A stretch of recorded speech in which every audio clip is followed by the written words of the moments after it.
Hello po. Ah, Good afternoon po and happy Sunday po. Yung pong video na to ay request ng mga tao na nag-PM sa akin. Kasunod po nung nakaraan nating video. So, tungkol po ito sa mga company kung saan po pwede kayo mag-apply. So, hinati ko po yung mga company sa tatlo. Meron po isa, sila po ang naghahanap para sa inyo.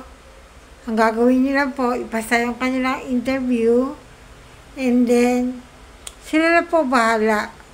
Pero po, ang ano doon, sasabihin nila sa inyo na pag ini-interview kayo, huwag nyo sasabihin o i-disclose kung magkano ang inyong rate per hour o asking na sahod.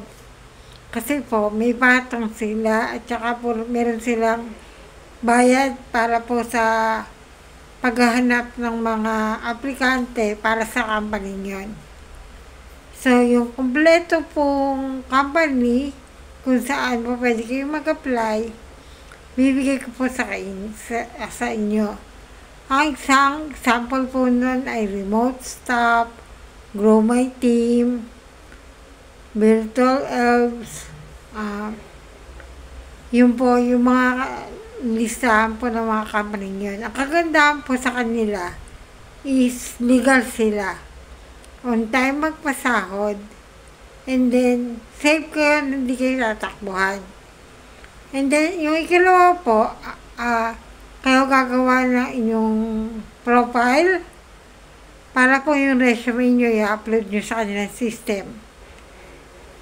Kayo ang attend ng interview pagka meron nag-invite sa inyo ng company na gusto kayong i-interview, and then yung sahod nyo sila naghahawak. I-release po nila yon kapag po time na, nasahod nyo na. So, ang sample po nun is freelancer, Fiverr. So, kung gusto nyo po ng listahan na full list po, mag-comment lang po kayo. And then, yung ikatlo po, direct po. Kayo na mismo ang mag-apply sa kliyente. Kayo na rin maghahanap, kayo na lahat. Para pagdating po sa sahod, kayo rin tatanggap, walang bawas. Ang risk po doon is, hindi po kayo sigurado kung yung pong nahanap ng trabaho ay legal na nagpapasahod and on time. Hindi po katulad ng mga company na sinabi ko na una, na siguraduhin nila na legal po yun sa magbabayad.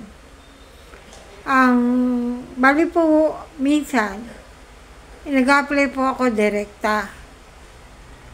Siyempre po, tiwala lang sa kliyente. Naghahanap ako sa LinkedIn, and then po sa JobStreet. Yung pong dalawang yun talaga trusted ko na talaga pong mga kliyente naman pinagbabayad. So, kung gusto niyo po ng listahan, complete list, mag-comment lang po kayo sa baba. At about po dun sa sahod, pwede po kayo mag-ask. Halimbawa po na baguhan lang kayo. Tapos, kagagraduate nyo lang. So, dapat po, mag-build muna kayo ng mga experience. Ang starting po na asking, halimbawa po, mga BA is $5 per hour. So, kapag po tumatagal-tagal kayo, pwede nyo po taasan nyo ng taasan. Kasi po, siyempre, ang skills nyo, dumadami din. Pero halimbawa po, developer, $15 per oras po. Online digital marketing, Para pong position is manager is $15 din po per hour.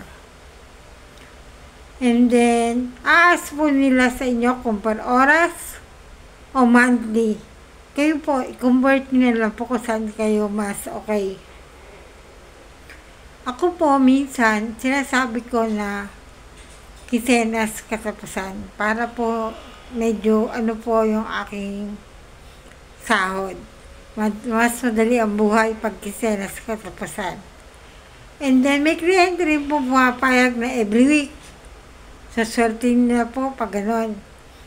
Pag po social media management, pwede po kayong magpresyo ng $10 per hours. Per hour. So, kayo na po bahalang magpresyo base po sa skills na meron kayo.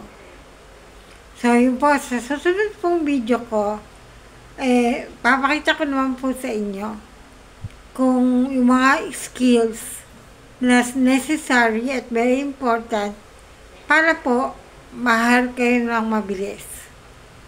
So, enjoy the rest of your weekend and have a great day, everyone.